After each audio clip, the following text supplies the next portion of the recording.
I see that the stream is up, I do believe. What's happening, everybody? I'm Steve, and welcome back to Junk Drummer TV. I figured I would do a live stream tonight because I haven't done one in, probably over a year. I did a few there regularly when I first started at my, 2 houses ago. But since I've moved to my forever home and to Junk Drummer TV Studios, I haven't done one. I was going to do a video tonight that was going to be a story time, and I've been watching a lot of live streams lately, so I just figured that I would just do it here, and I'm going to do the story time here, and then as a live stream, and then I'll cut it out and probably release it in 2 days. The rebuilding of Junk Drummer TV Studios, it continues. I have definitely angered the algorithm gods in some way since I stopped doing React videos 100%, and I don't really care, really. I guess I'll just restart over, and it kind of feels that way. YouTube has been going through some changes with the algorithm, obviously.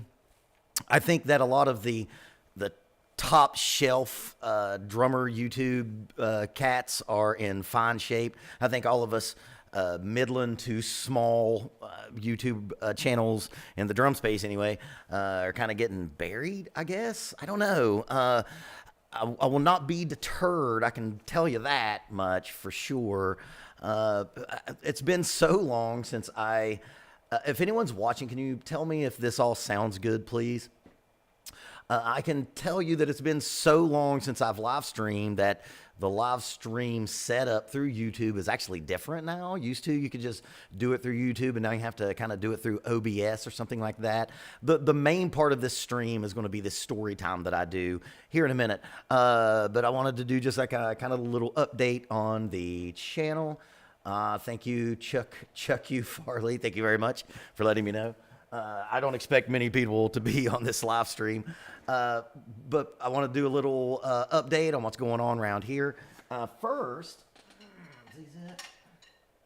I am now selling the signature Junk Drummer TV sticks. Don't know if you can see that. This is really weird. I'm on a delay to what you see and what I see, but these are now for sale. The only way I knew how to sell them is on eBay. So I have an eBay set up. If you go in the link in the description, you can get the drumstick that I had made to my specifications. And I actually did a gig with them last Friday, and man, they're everything that I wanted and have wanted out of a drumstick. Rich custom drumsticks. If you go on Facebook, it's kind of the only place I think you can find them. I think he has a website. It's not the most in-depth website, but go find him on Facebook. Tell him that Steve sent you. And you can get your own. He does drumsticks in the styles, quote unquote, in the styles of other drumsticks, and you can put your own artwork and stuff on there, or he actually will take, your specs and make them happen. And he's great. Everything that I've had to deal with him has been wonderful. It got really cold today. Today is the first day it's been cold in November where I live here in the mountains. I don't know if you have seen other videos where I've talked about, I kind of moved out of the college town that I live in, more on that in here in a second, and moved way out into the country, and I now have a 15-acre farm that I'm also running on top of my drum teaching practice, which I have somehow been able to rebuild after getting destroyed during the pandemic, during the lockdown. But now we have chickens. I have 26 chickens. How many are those? 24 are laying chickens. Next year, we're going to have pigs here at Junk Drummer TV Farms, because there's a studio, there's a house, there's a woodworking shop over there, and then there's farmland. We had a gigantic garden last year that we hope to expand and expound upon come the spring. Of course, I'm also in the process of clearing off a part of the property that will be where the pigs hang out. But I wanted to tell this story too. The main thing is this story that if you all will just stick around for a little bit, I think that you'll enjoy it. The story is called "She Was Incredible." That's what we call a tease. But my band played for the first time in a while a couple Fridays ago, and it was in the college town, my old hometown, the town that I lived in for 20 years. And there were reasons why I fled that town, and they became quite evident the day before our show. It's a smallish college town. Like, everybody knows everybody. It's one of those things. And when something happens of note, everyone knows about it in that small college town. And there was a shooting not 5 blocks away from where we were playing on Friday. The night before, this poor bastard caught a stray bullet while he was working at DP Dough. Imagine that, like working at DP Dough and then catching a bullet.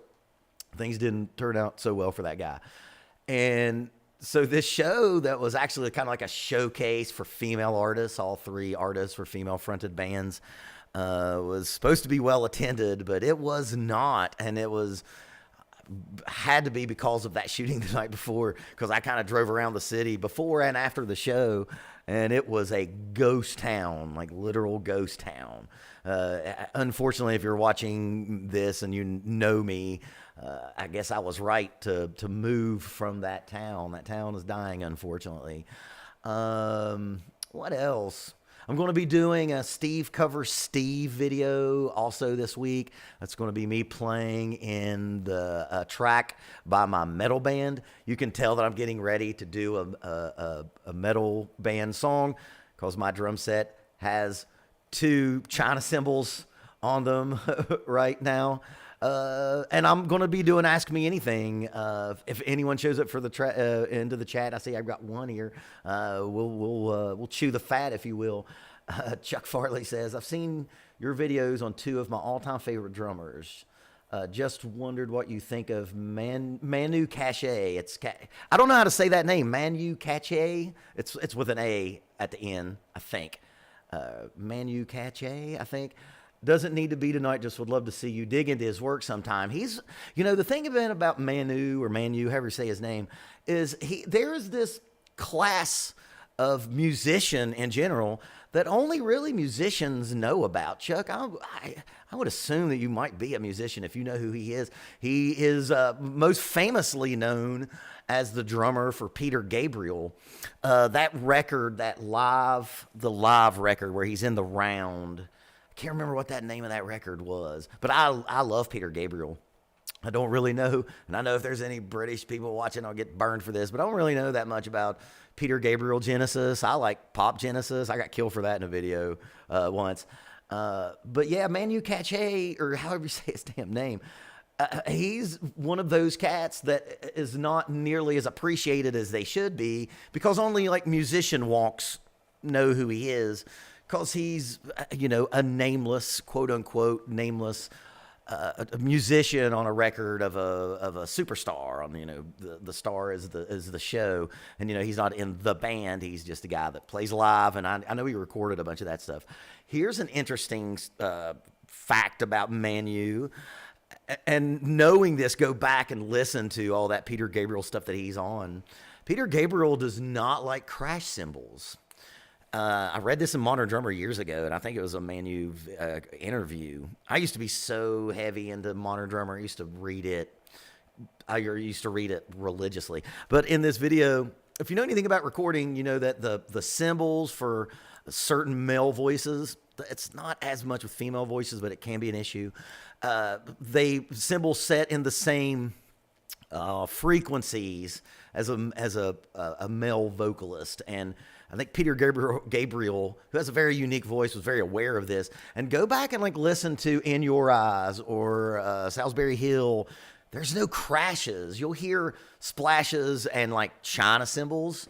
But go listen to In Your Eyes, which I guess probably his biggest hit. There's not a traditional crash cymbal in that whole song. It's fascinating. It's one of those things, once you know that, every time you listen to a Peter Gabriel, you're just listening for how there isn't any crash cymbals. There's not. I don't know if he was like how religious he was about that, but I definitely remember Manu talking about that. Yeah, that class of drummer, the Josh Freezes of the world. God damn, in Nashville, there's 25 top notch drummers that play on everything that you hear in and out of the country, right? And all those guys are murderers. What was that documentary about Motown? The Motown players standing in the shadows, right? There's so many of those side men like Manu who only get the respect and adoration of people who probably play that instrument or other musician walks. One that I can think of, and I can't think of his name right now, the bass player who plays for John Mayer, and not Pino Palladino, but his like regular bass player who I know lives in Nashville. Man, that nobody talks about him except for bass players. Like I know that guy is a major player because I've had multiple friends of mine who were bass players talk about how great he is. Yeah, it's kind of a sad thing. I guess I could probably fix that, at least put a little bit of a spotlight on him. My next couple videos are going to be Steve covers Steve, where I don't know. I've said this on other videos, but I'm not going to assume everyone knows my shit. I do not want to be a cover drummer at all. I do not want to be a cover band or cover drummer on YouTube. I think that space is quite full of fantastic players who serve a purpose, and that's not really me. But once I got my studio, I did know that I wanted to play more drums on the channel. And I first started this thing. The last thing I wanted to do was really play or do lessons or do anything that was teaching oriented, because I taught drums all day. So the channel became a respite from that. But then as I've progressed, it's been over 3 years, and that was 3 years in May that I've had the channel. I have decided and got the urge to play more. So the way that I can play more for you without just bringing my bands over to play on the channel, which probably might happen eventually, actually, I'm going to play covers of shit I've played on. I've recorded 14 or 16 out. I don't remember right now. I'd have to write them all out. Records in my life, and I'll just play that stuff. So if you want to see me play, there you go.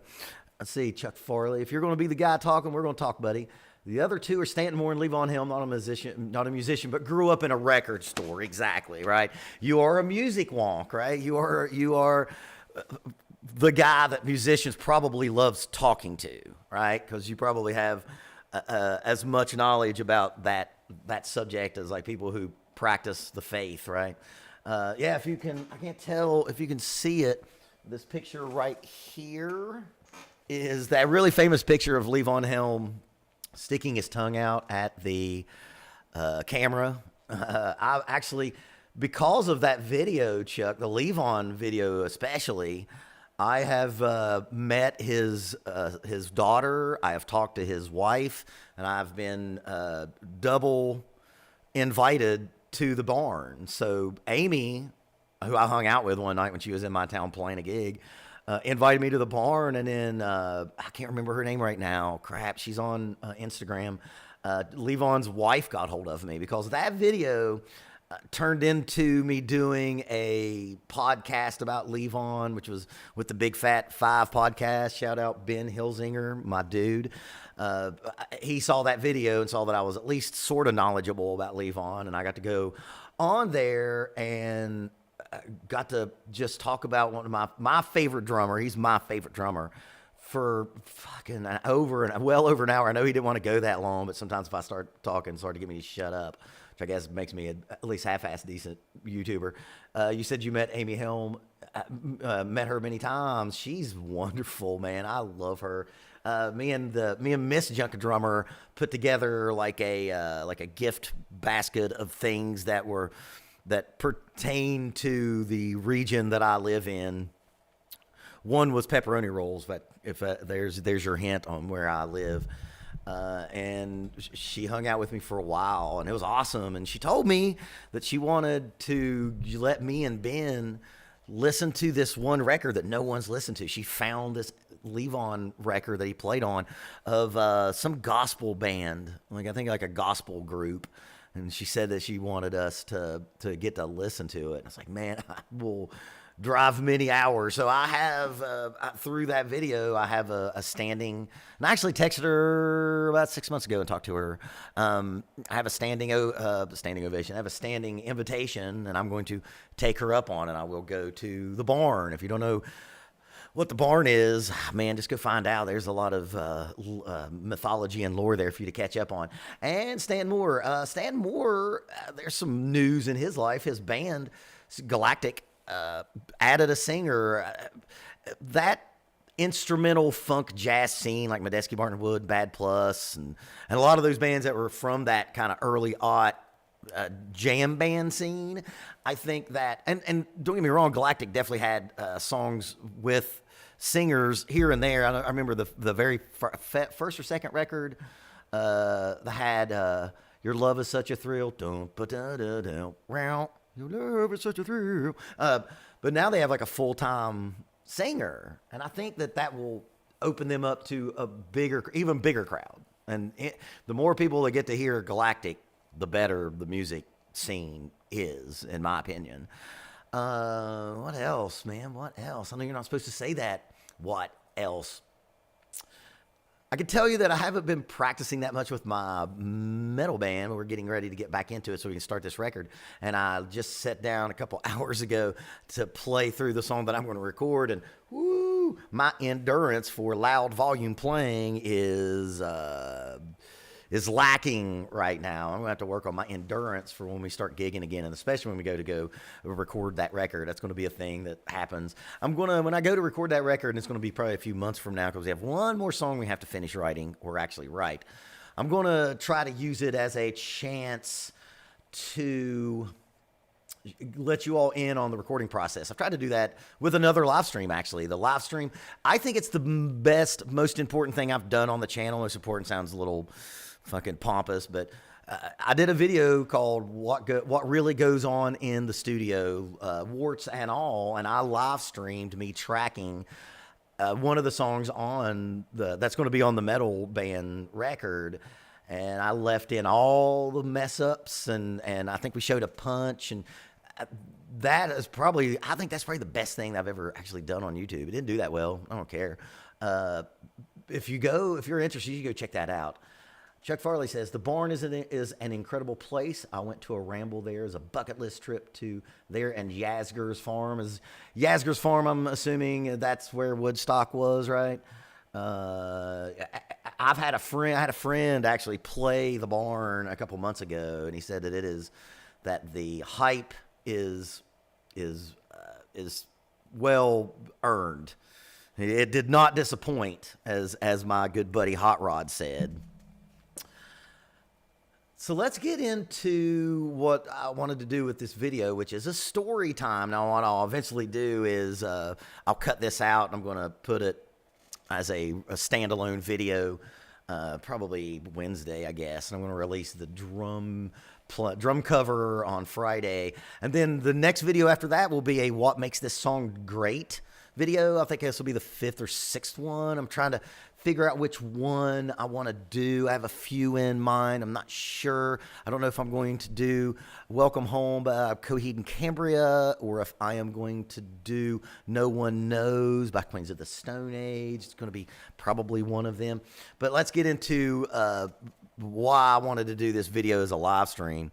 And it's this story called, hold on, let me get ready for this section of the live stream.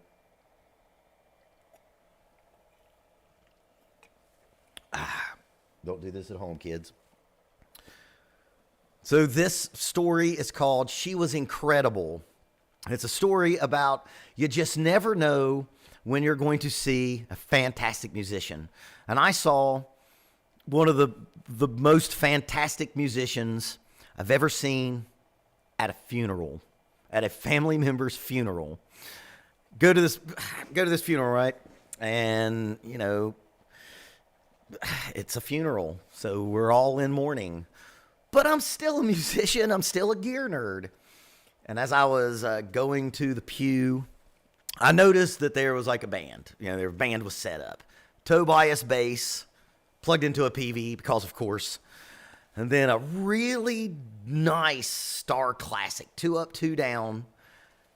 And this Tama Star Classic was set up the most ridiculous, hard to reach, inefficient manner that I've ever seen. It was 2 up, 2 down. I remember the floor. I was at a funeral and I can still remember this, like, gear and shit, right? What the hell? But this drummer, which we'll talk about here in a second, the toms were just straight up and down, just as much like taiko drumming as you possibly could. Even the floor toms, which were hanging floor toms, were angled just straight back at this drummer. And the piece de resistance of this drum set was the snare drum was over here. Like, I don't know, you can't see my drum set, or maybe a little bit. Like, snare, cymbal, bass drum down here on the right, and snare drum was over here. Not a secondary snare drum, not an auxiliary snare drum over there. That's where the real snare drum was, the main snare drum, because there was no snare drum in front of the tom. And again, I'm at a funeral. I'm in mourning, and I was. But I still noticed all these things. It's a sickness, this musician shit. Even through teary eyes, I am sizing up someone's drum set. And you know what? I can't remember how jacked the cymbals were. The drums were just placed so badly. It's one of the biggest mistakes that new drummers make, is not setting their drums up in an efficient manner. Look, I know Daru Jones exists, but I can assure you that the drummer I'm about to talk about was not influenced by Daru Jones at all. If you know what I'm talking about, it's the guy that plays with Jack White now. Service happens, starts, and the band comes up, and how am I going to do this and put this, so I'm not sounding like I'm being mean to her, because I'm not, because I have so much respect for this drummer. So the drummer is this woman, and she's, how can I put this? She's got like the unstyled kind of bun haircut that is very prevalent in a certain southern denomination of church. And she's wearing like that skirt, that long skirt that same denomination wears. Everybody, I see you all in the chat. Let me finish this story, because this is going to be a standalone video, and I will get back to you. Just stick around. Stay with me. So this woman comes up. She's got southern religious bun, no accoutrement to her face. And that dress, right? So I was like, oh, that's why the drums, or the snare drum, is off to the left, because she's got that skirt on, and you can't put the drums in the position that you would regularly if you could, open your legs, right? Didn't think any more of it. I was like, okay, well, that kind of makes sense. That makes me sound kind of like an asshole. I was like, that makes sense. The drum's all jacked up. Then she sets down, and they play like some slow. This is a Southern church funeral, and they play some slow, probably a hymnal or something. There's 2 songs I remember specifically her playing, and she had some of the best pocket and time that I've ever heard. I haven't even talked about the way she held the sticks. Oh, she held the sticks. Like, if Andrew Rooney sees this, he'll know. Like, she was holding the drumsticks. I can't remember, because, again, I was, upset at the occasion. But I just remember her holding the drumsticks horrifically. Just like the kind of technique, if you'd even call it that would make a drum teacher's eye twitch. She was incredible. Her time, I'm getting goosebumps thinking about it.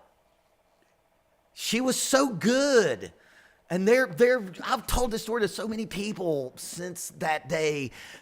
Nothing about anything that this woman was doing technique-wise, or the way that she set her drums up, which were just the worst possible way that you could set up your drums to move efficiently around it. It did not matter.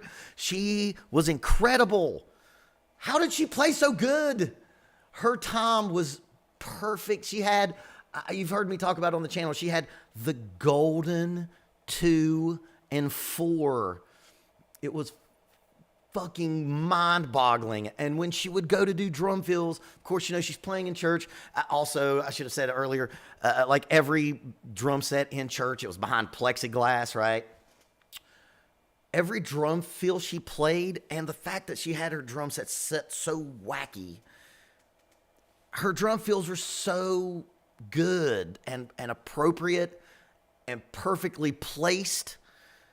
I couldn't believe it. I was still, you know, mourning and being present for the funeral, but the whole time I was like, this woman is murdering this ballad.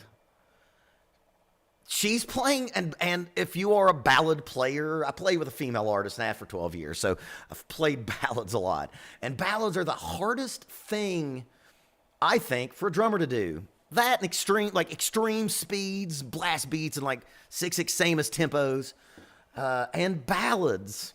And it was a fucking funeral, so it was mostly ballads. But they did play one up-tempo number, as we say in the South. I can't remember it either. I guess I know the one song that she played that I definitely remember is the song that's played at every Southern funeral ever. And if you are somebody who knows me in real life, and if at my funeral they play Go Rest High on the Mountain, I'm going to come back and I'm going to fucking haunt you. That song will not be played at my funeral. But she played that. So she only played like 3 or 4 songs.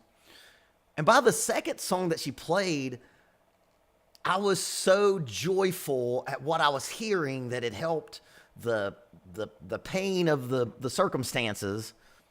But then also, and this is terrible, I'm in church, my mama was like right down at the end of the pew. I wanted to record it.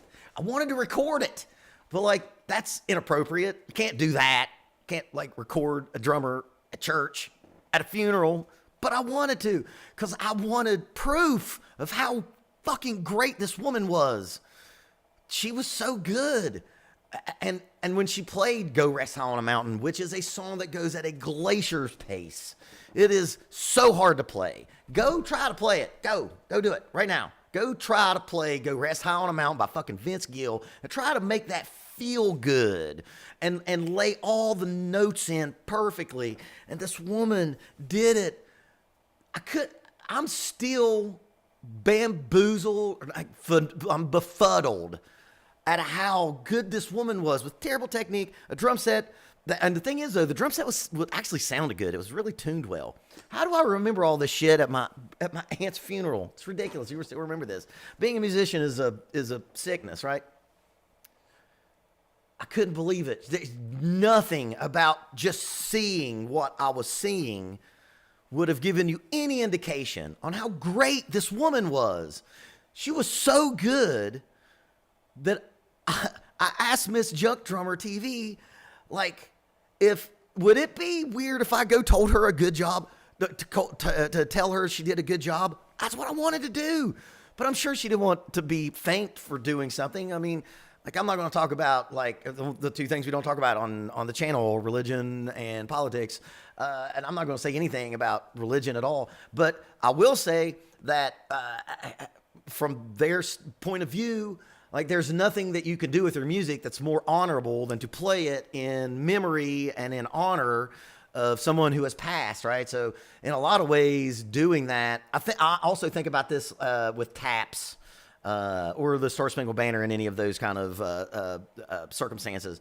There's no higher there's no higher thing that you could do with your music than to honor someone, right? So she was doing music in a really honest way. What's more honest than that? But I don't even get mired down with that. I just want to talk about how fucking good she was. I see that drum set in my nightmares, how badly it was set up. But her touch, her feel, her drum fills, it was all wonderful. I can't believe it. I can't fucking believe it to this day how good. I almost want to go. That church is like 3 hours away from where I live. I would love to just go there and watch her play. Dude, I would do that. I would do that just to see her play again. Mind blowing. And I think maybe the moral of the story is one that's as old as time. Don't judge a book by its cover. Hey, you cynical dickhead drummer, teacher, and YouTuber, you think you fucking know everything. You judge this woman based on nothing of substance, really. You know, I was just in my head like, well, that drum set can't be played. That's silly. Oh, her snare drum's off to the side. That's dumb. Her drumstick, she's holding them like I don't even know. It was so bad that I think I've through PTSD blocked it out of my memory, but I do know it was awful, and none of it mattered. None of it mattered.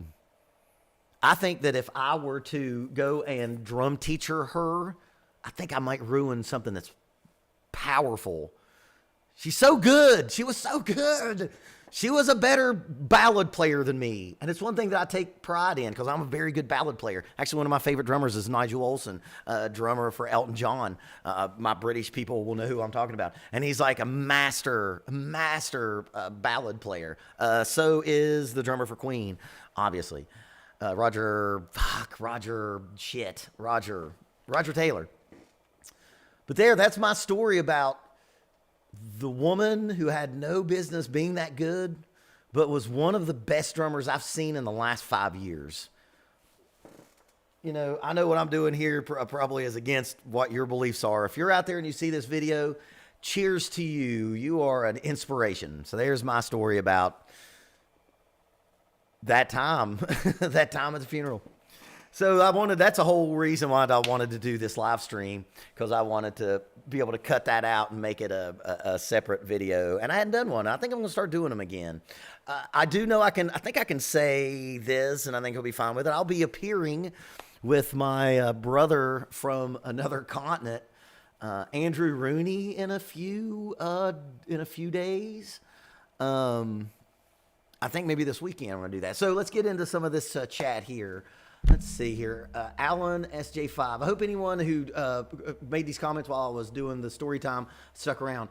Alan SJ5. Hi, Steve. Long time subscriber here. Thank you very much.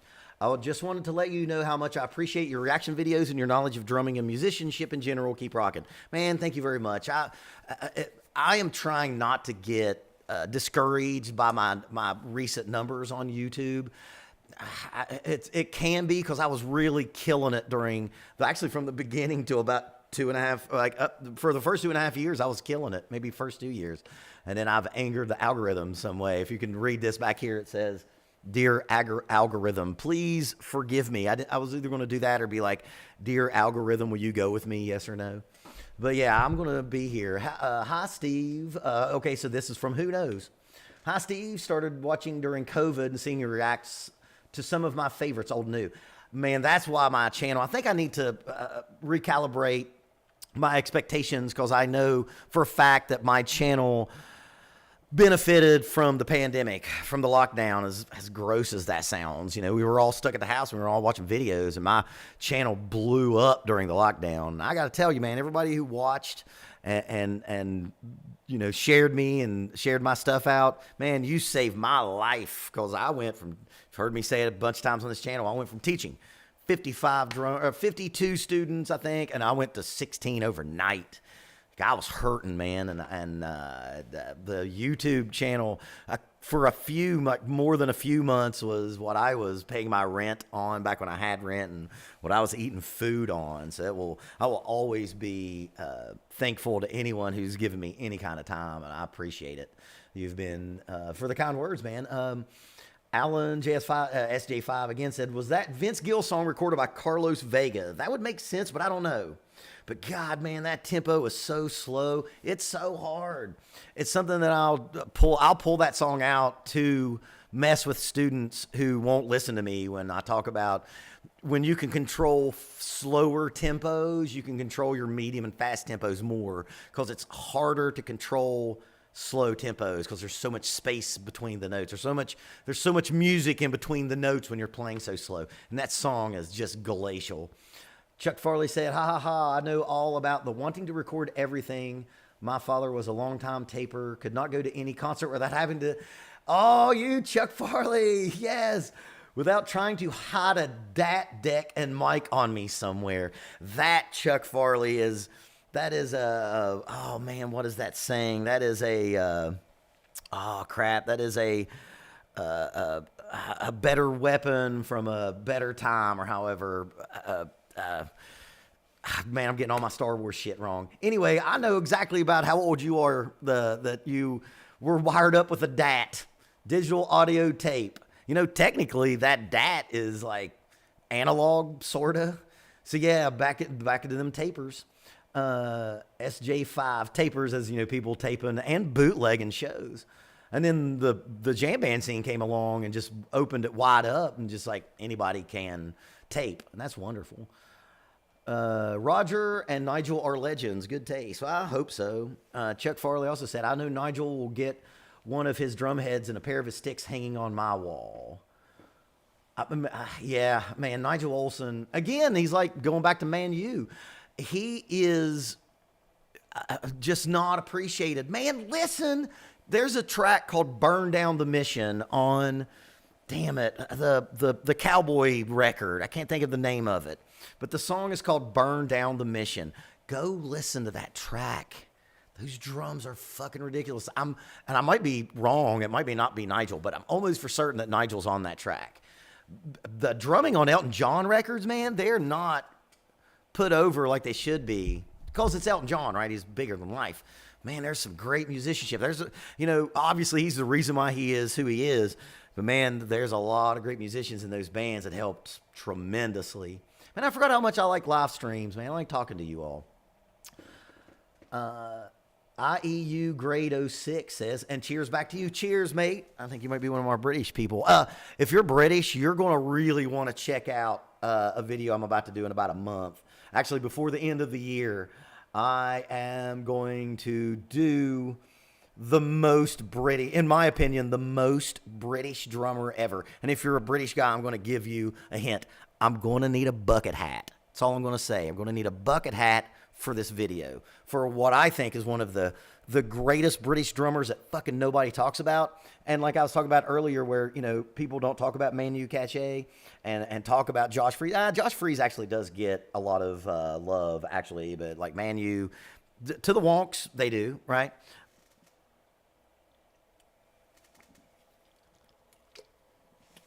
But yeah, if you're British, you're going to want to stick around. See, who knows? Can you do a react to my favorite two-piece band, Death from Above 1979? Yes. There's a few react videos that I have lined up that I know I'm going to do, and I think I'm going to stop doing so much analysis for a little while, because I've kind of analyzed myself into a corner. I've kind of like said all the things I can say when it comes to breaking down why a drummer does what they do. And I don't want to ever feel like I am repeating myself. And I can tell you for a fact, the Ginger video I did it was from my last house before here. It's shit, man. It's terrible, because I'm regurgitating stuff that I've done on like 2 or 3 other videos. There's only so many concepts that you know I can talk about when it comes to that. So bands like Death from Above 1979, I'm going to start doing more like traditional react videos, because for me it'll be something different. I've probably done about 50-50 stuff that I know and analyze and call them react videos and get made fun of in the comment section because it's a traditional react video. And about 50% of bands I don't know, I'm going to do more about more from Alan SJ5, man, we're going to get to you. Let me tell you, Death from Above 1979. That'll go on the list. Yeah, I'm going to get to all of it. As I've said before in the other live streams that I did back in the day, and everybody, I love that everyone gives me suggestions. It all goes on a list. I got a list on my phone, so that's another one that'll go on there. Alan SJ5 said, I saw Alice in Chains recently. Great love. Really appreciate Sean Kinney's drumming. Pretty simple on one level, but holy moly does he swing and groove and in on time signatures. That seems unfair. The thing is, what you say is pretty simple on one level, and I'm glad that you put that like that on one level. That level of swing and groove, and again, the music between the notes. Sean Kinney. And here's the thing, man. Go try to play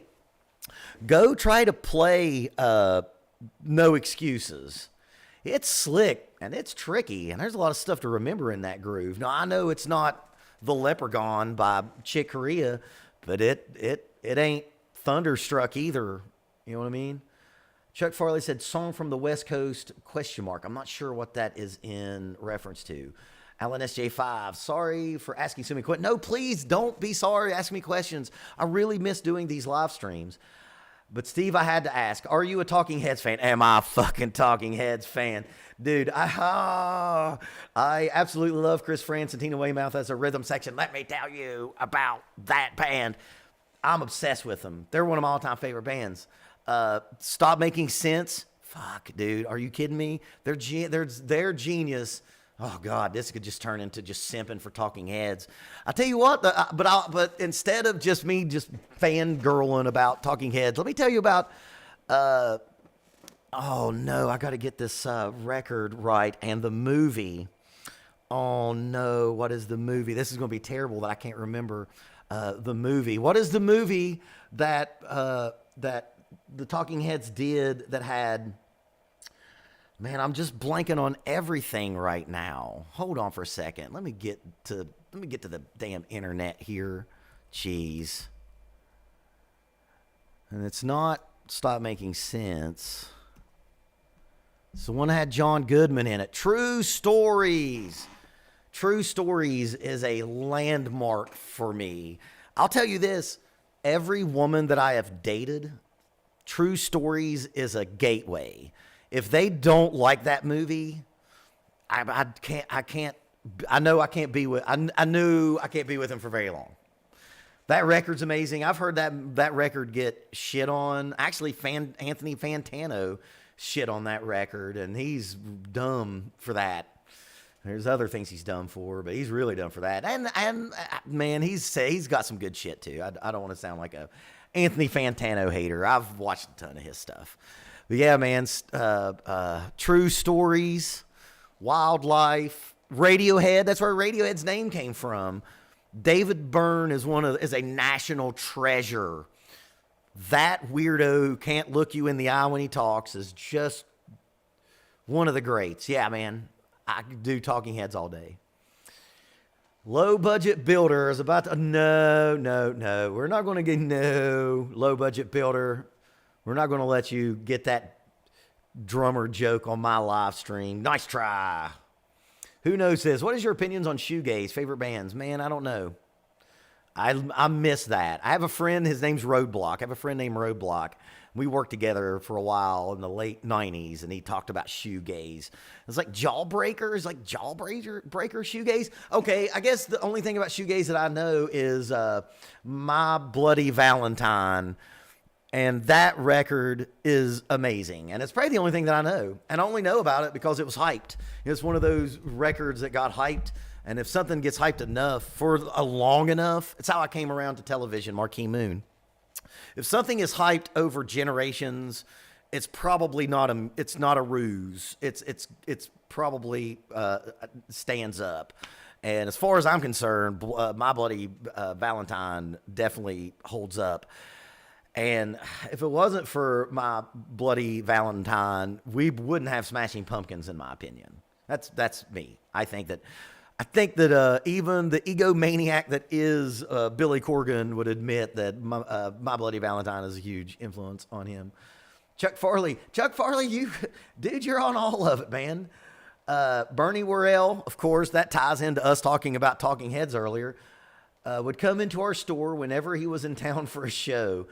Man, that's cool. Bernie Worrell, of course, play with Parliament Funkadelic. I don't know which one, maybe both. And a lot of people know him So I was right that My Bloody Valentine is seen, Loveless, that record is seen as like shoegaze, right? Am I right about that? Who knows?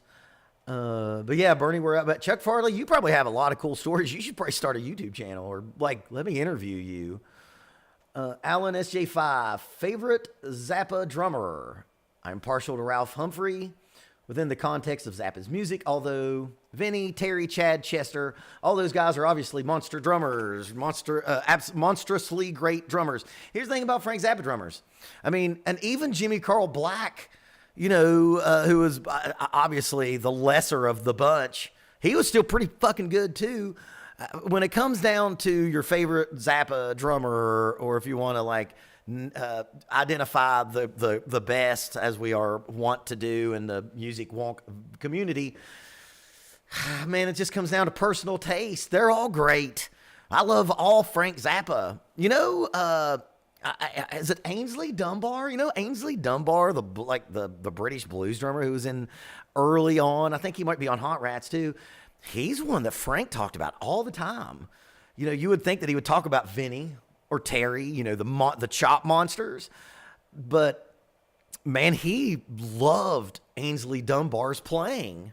Because I know Frank was an avant-garde composer of American and world music, but he first was a blues lover.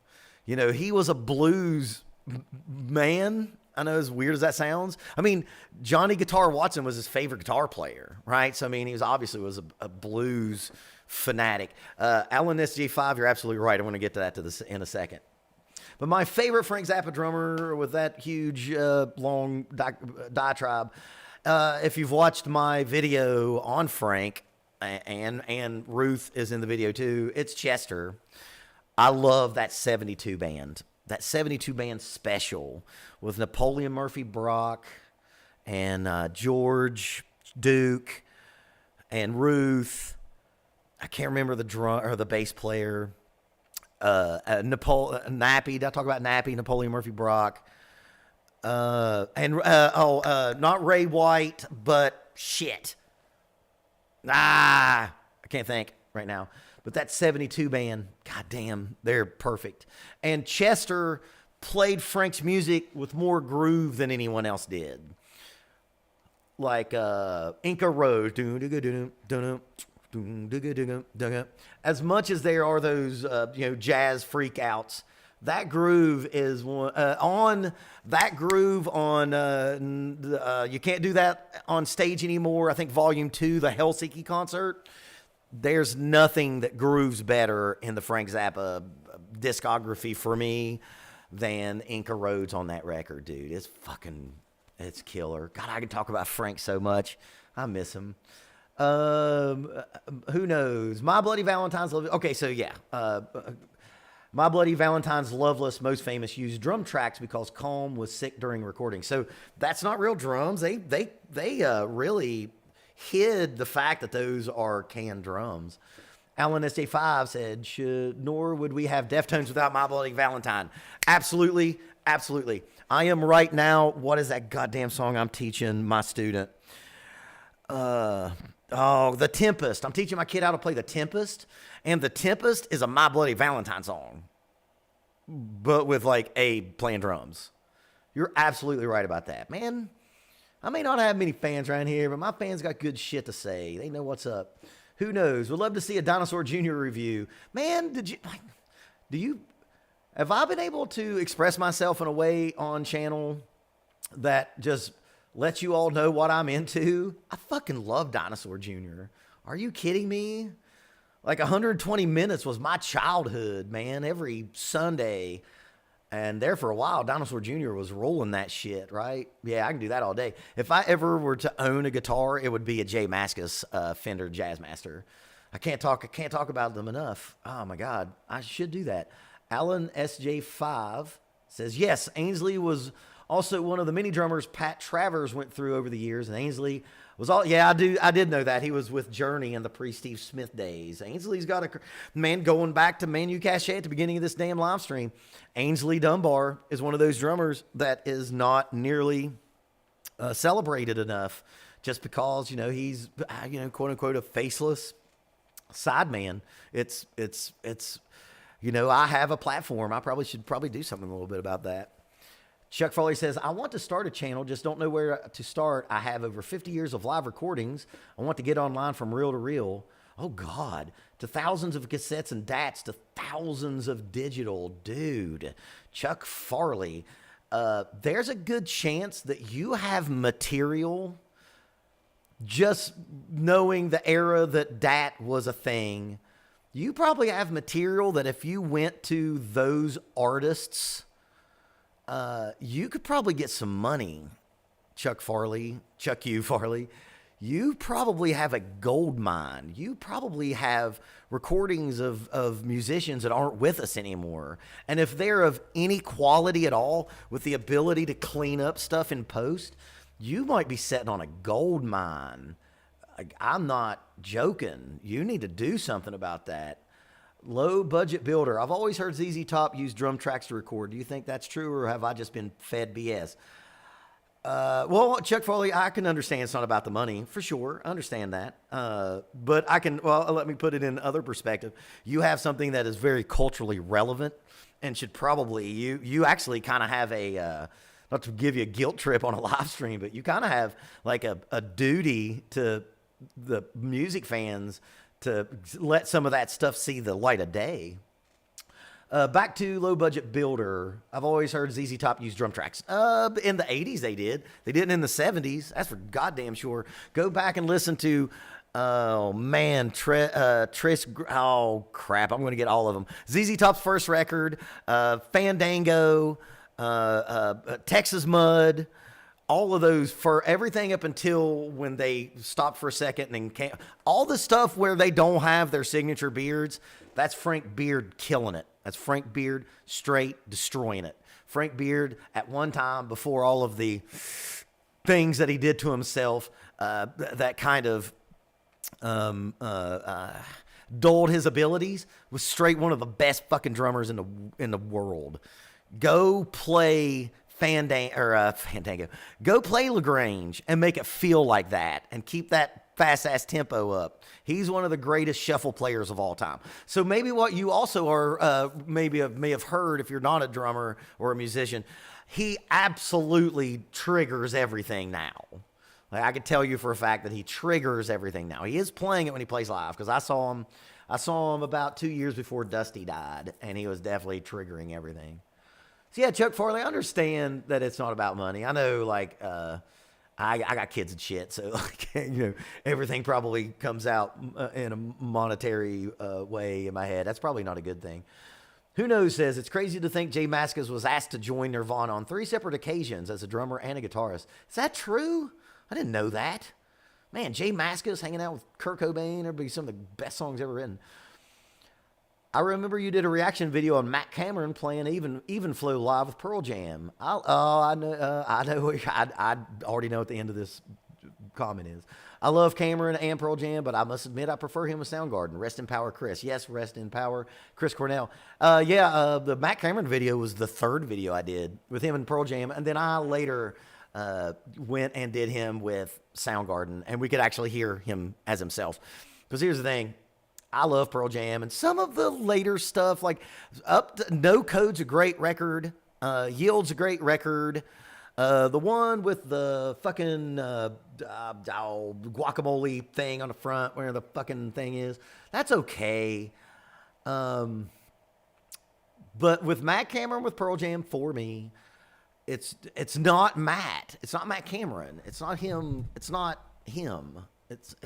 He's not playing like himself. When you hear him with Soundgarden, it's like Matt Cameron plays like a Pearl Jam cover drummer. It's still great because it's Matt Cameron, but he plays like a Pearl Jam cover drummer in that band. He doesn't play like himself. I've always wondered what if he played his style, if you would assume that his style is the style that he has that he plays with Soundgarden. Maybe Pearl Jam would have, I don't know, been better in their later years. Chuck Farley says, that's my plan to get as much of the archive out as I can. Yeah, I mean, it's kind of, dude, you're kind of, you need to, you have to. Like, Chuck, can you give me just like a 5 list Top five oh God, who knows? You're about to you know how to get me on a rant. Oh, who knows? Yeah, Chuck Farley, about that archive. Can you give me like the top 5 bands that you know that you have DAT recordings of live? Alan SJ5. Speaking of grunge, Jason Everman has a fascinating story. Toured as a second guitarist with Nirvana, played bass for Soundgarden, and did a PhD and became a Green Beret. Wow, are you from Seattle? I don't even know who Jason Everman is. That's fucking cool. Oh, who knows? Who knows? The person. Thoughts on Pantera Union. Did you see my short on that? It's a travesty. It's a fucking travesty. It's a money grab. It's gross. There's no way that the Abbott family signed off on it.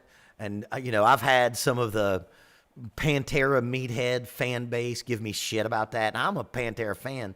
I just don't wear cut off camouflage shorts.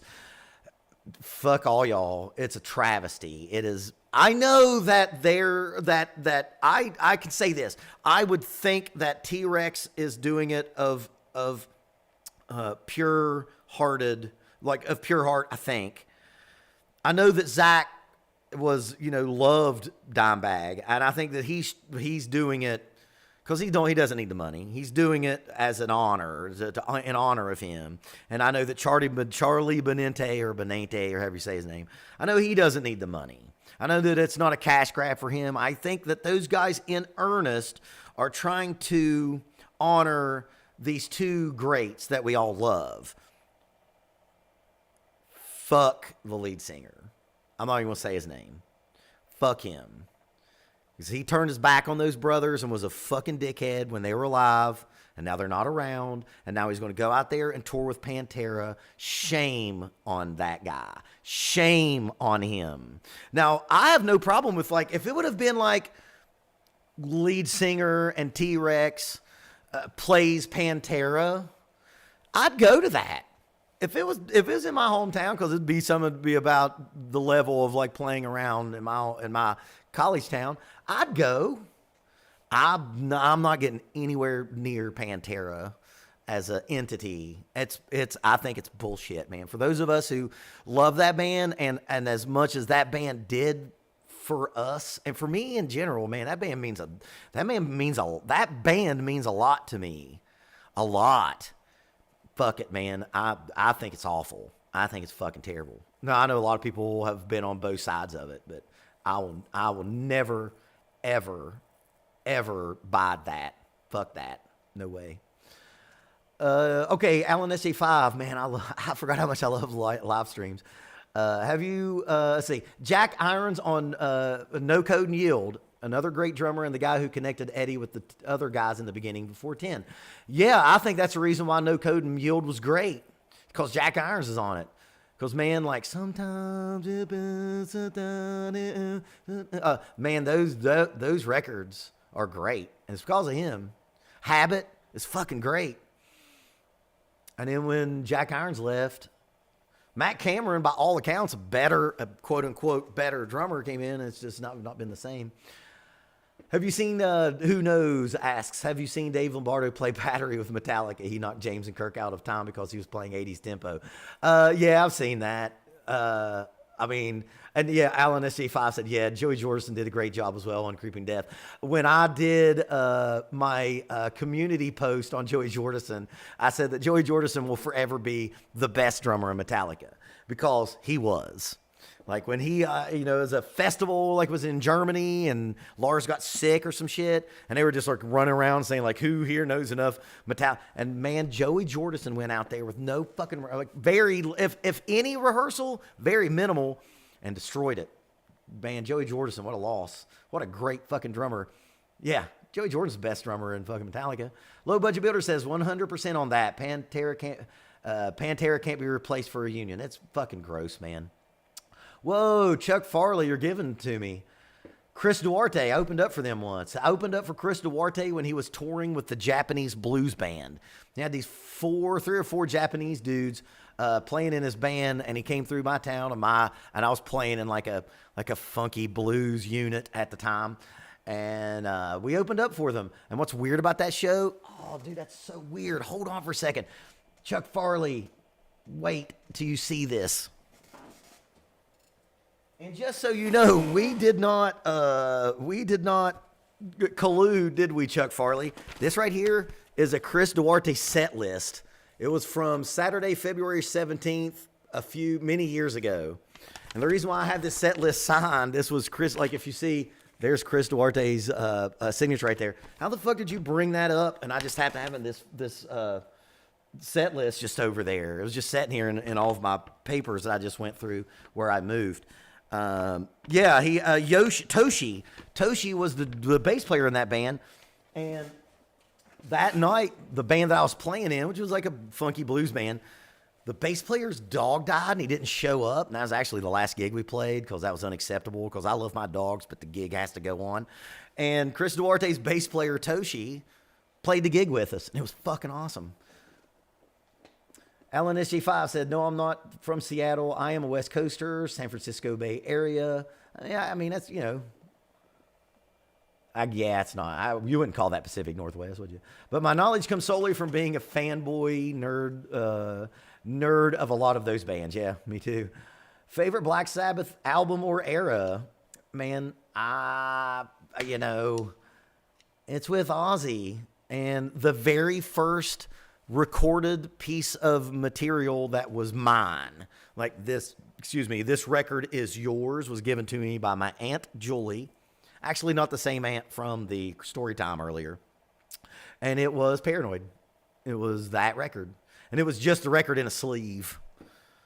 Yeah, that's mine. Who knows, ass? Have you checked out Ohm, rhythm section of Sleep? I've checked out Sleep, but I haven't checked out Ohm. Nice. Chuck Farley says, Chris is a really good friend of my family. Just saw him a few weeks ago. So if you know him at all, you probably remember when he was touring with the Japanese blues band. They were great. Chris Duarte was that Texas blues slinger that didn't get, like, he was kind of like, I don't know if they were marketing him as the next SRV. He was more, I don't know, fusion-y isn't the right word, but he wasn't as a traditionalist as SRV was. But it seems like Chris Duarte was going to be the next SRV, but just like didn't end up being. Man, I've had a lot of fun. I know there's not a lot of people in this chat, but like, I don't know. I'm going to do more of these on the regs. Alan SJ5, thoughts on Dirk, Megadeth's current drummer? Man, I don't know. I haven't seen him. I love Megadeth. For me, Megadeth's drummer, and this will show you how old I am, is Nick Menza. Well, like when I think of Megadeth drummer, I immediately think of Nick Menza. Who knows? OM's live set with Amoeba is hypnotic. They were on the bill with Japanese doom metal band Boris. I'm a little bit aware of some of that stuff. I auditioned for a doom metal band once, but I couldn't play slow enough. That's an absolute fact. Alan SJ5 says, oh, hell yeah, in Stone Cold Steve Austin's voice. Ozzy era Sabbath, and this word gets thrown around a lot, but I maintain that Bill Ward is underrated. Well, Alan SJ5, you should go watch my Bill Ward video, because it's a whole video where I explain in autistic detail about how Bill Ward is underrated. And not to put too fine a point on it, or to beat a dead horse into the ground, Bill Ward is as great as John Bonham is. I'm not saying he's better, but he's right there and just as important. Just as important. Who knows? Sheila E. is slept on. I will not make a joke about that. Man, any of those Escovedos, that whole fucking family's good. Every Escovedo's good. They're all great. I saw an Escovedo play with Yanni once. They're all fucking awesome. And of course Sheila E. was going to be awesome because she's an Escovedo. Nick, Alan SJ5, all Mo Green's glasses. What's up, man? I haven't seen you in a while. I've talked to you before. Yeah, Nick Menza, another one gone too soon. Yeah, man, Nick Menza gone too soon. If I were to do a Megadeth video, it'd have to be a Nick Menza for me. Oh, Mo Green's glasses. You've asked this to me before. God damn it. When do we get the Ginger Baker reaction? This is a conundrum that I have trouble with. And it goes to that thing where we've all talked about where do we separate the man from the art? And you know, man, a lot of the people that I like as musicians were fucking terrible people. Flat out. And all the people you like probably were bad people as well. Go look up, just Google John Lennon first wife. Man, ever since that goddamn documentary about Ginger Baker, the Beware of Mr. Baker video, I can't stomach that guy. And I have a hard time putting him. Yeah, man, Kofi Baker, his son. I think it's Kofi Baker. Is that his name? Ginger's son is great. Ginger's son's great. Yeah, Mo Green's glasses. I know you've asked me that a year ago, maybe even longer. I have a hard time just doing it. I'm a huge Cream fan. One of the first like bar bands that I played live with and gigged with. We did a bunch of Cream, so I played.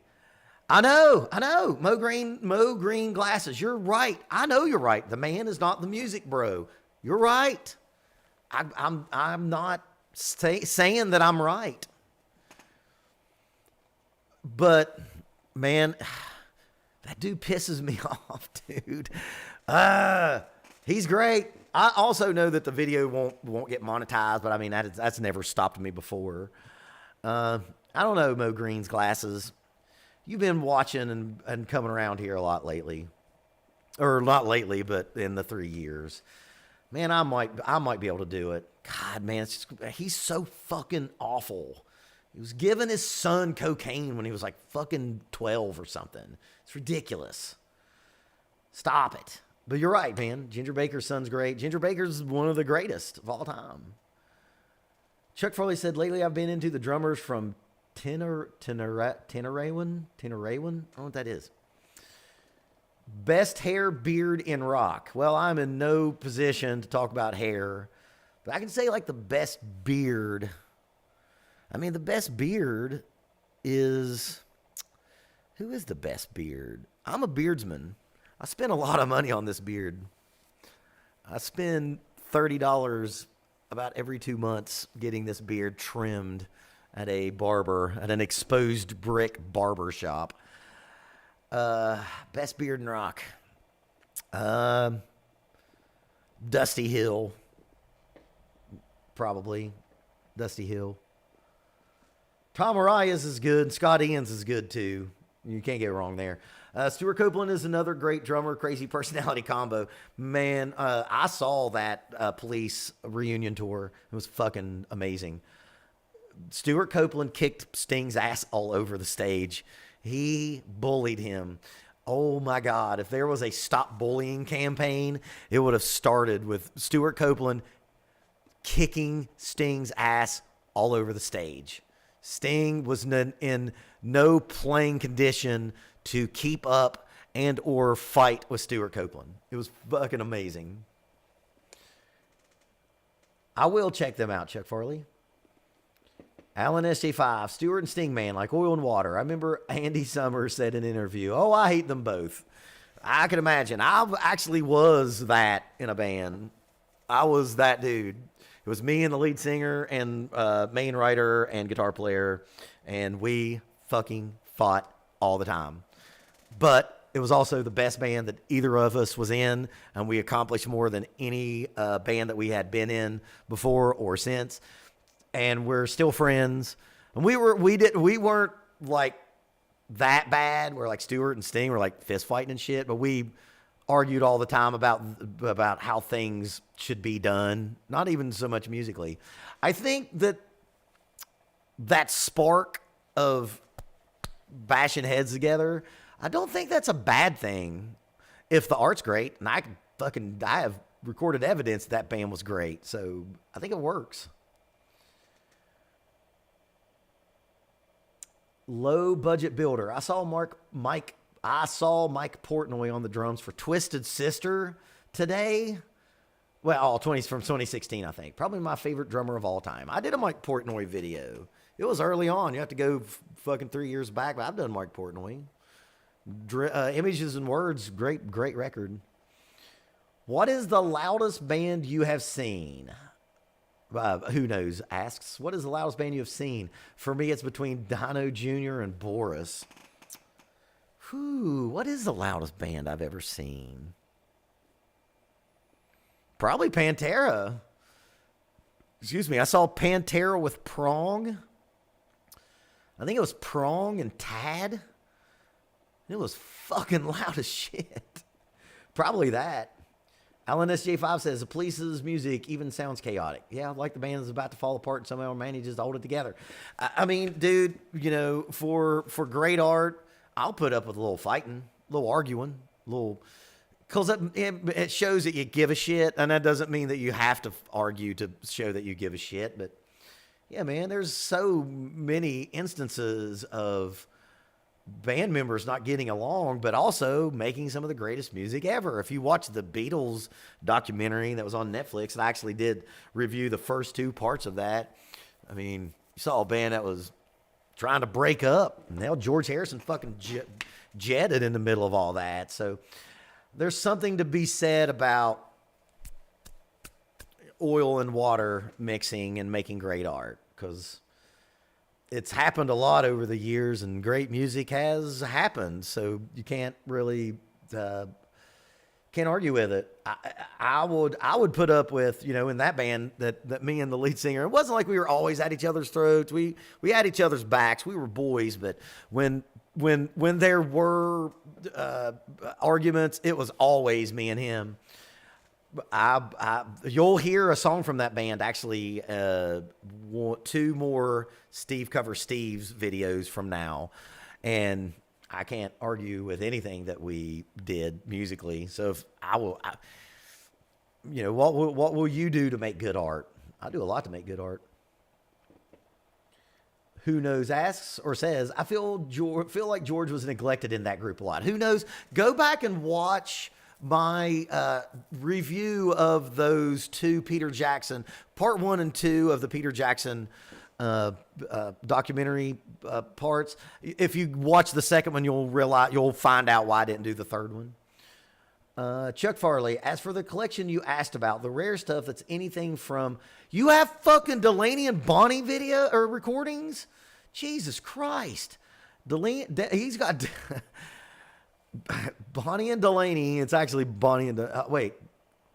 Anything from Delaney and Bonnie to Bob Dylan, Tiny Tim doing Sonny and Cher, I Got You Babe, to Leftover Salmon playing in our basement. Yeah, man, you have an embarrassment of riches. Chuck, if you want any help or any, like, if you want any kind of, like, I don't know, half-assed guidance from some idiot on YouTube about that, email me at junkdrummertv@gmail.com, because those things can never, you know, be, they can never be done again. Did you hear about Mimi from Low? She was one of my favorites. I did not. Who knows? I do not know anything about that, actually. I don't know anything about Low, unfortunately. I'm sorry. But yeah, Chuck Farley, get hold of me. You have a bunch of stuff that you need to probably get out there for history's sake. You know what I mean? Like, those kind of collections should not be set on, and they shouldn't be put under glass either, I think. That's me.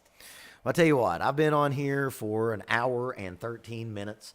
I got my story time video in there.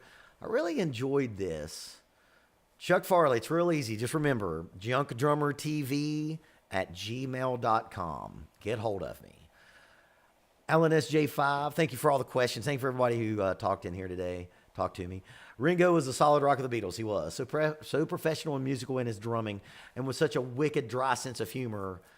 Bash Ringo in my presence at your own peril. I've done that. I've been that guy. Like, man, don't come here talking shit about Ringo Starr, and you just don't fucking know what you're talking about.